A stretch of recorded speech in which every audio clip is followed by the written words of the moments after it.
Анам айтқан жалған сөздер. Қайсар Қауымбек. Бала күнімізде отбасы жағдайымыз тым төмен болды. Кедейліктің тақсіреті маған сезілмесе де, шешеме қатты батты. Киер киім, шерасқа жармай жүргенде, ол үнемі өз ыдысындағы несібесін маған бөліп берер еді. Құлыным жей ғой, менің қарным ашқан жоқ дейді. Бұл оның үнемі айтатын жалған сөз еді. Ержете бастаған шағымда базардағы қымбат зат немесе дәрумендер алып беруге шешемнің қалтасында көк тиыны жоқ еді. Үнемі жақын маңдағы өзеннен балық аулап келетін. Мен балық етін жеп, сорпасын ішіп отырған сәттерімде ол үнемі үстел шетінде отырып, балық сүйегін мүжіп отыратын. Үнемі шынысына ет салып берсем, өзің жей ғой, білесің ғой мен балық етін ұнатпаймын деп, қайтадан өз ыдысына салып қоятын. Бұл оның екінші жалған сөзі болатын. Орта мектеп оқып жүрген кезімде менің оқу және киіміме кететін қаражатымды қамдау үшін үнемі түні бойы мардымсыз ақша үшін тігіншілікпен айналысады. Түн ортасында оянсам, бүкшиіп отырып, киім тігіп отырған анамды көретін. Шеше, ұйықтаңызшы, таңертең тағы да жұмысқа барасыз десем, ұйықтай бер құлыным, менің әлі ұйқым келген жоқ дейтін еді. Бұл оның үшінші жалған сөз еді. Жоғарғы оқу орнына емтихан тапсырар күні мектеп қақпасының алдында шақырайған күн астында мені күтіп тұрған анамды көрдім.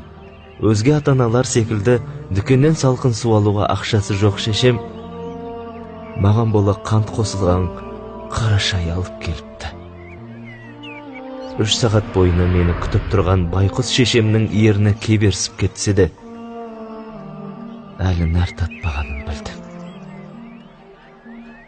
Өзіңіз ішіңіз деп ұсынып ем. Жаңа ғана іштім, әлі шөлдеген жоқпын деді. Бұл оның 4-ші жалған сөз еді. Университет бітірген жылы жұмыс жайымен сол қалада қалып қойдым. Жалақым бір басыма жетпей жүрсе де, үнемі анама ақша салып тұратын болдым.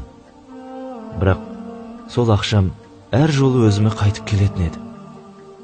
Және, құлыным, менің өз табысым өзіме жетеді, сен қиналып қалма деген сөз бар хаттарда келетін.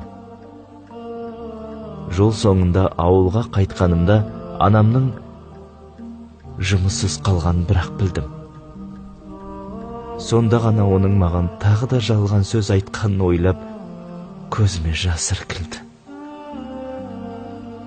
2 жылдан кейін мен Америкадағы бір әйгілі университетте докторлықты оқыдым. Оқуым біткен соң, айлығы да жоғары, үлкен бір зерттеу орнының өтінішін қимай, сонда қалып қойдым. Ауылдағы анама ақша да, сыйлықтар да жіберіп тұрдым. Анамды қанша сағынсам да, бала күнімнен бері талпынған бұл еңбегімнің жемісін әлі көрмеген едім. Сол үшін қайтпады. Ал анам, мен ол жерге көне алмаймын деп қасыма келуге қарсы болатын. Бұл оның әрі жалған, әрі шын сөз еді. Анам да қартайды. Бір күні ауылдан шұғыл шақырту келді. Жүрегім аузыма тығылардай үрей мен алаңдаушылық ішінде ауылға жол тарттым. Ауыр асқазан рагына шалдыққан анам емханаға түсіпті. Алладан күн сайын анамның амандығын тіледім. Ота аяқталғанда анамның жаны зорға қалған еді. Жанға батқан ауру азабы тіптен қартайтып жіберіпті. Осыншама уақыттан бері күн сайын оны сағынсам да, қадырын ешқашан жете түсінбеппін. Наркоздан әлі оянбаған анамды құшақтап егіліп жыладым.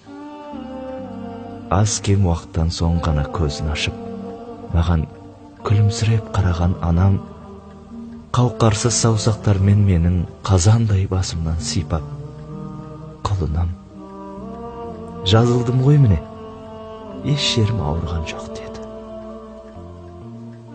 Мен оның ұлына айтқан ең соңғы жалған сөзін естігенімде, көз алдымда аспан ауып бара жатқандай мең-зең күй кештім.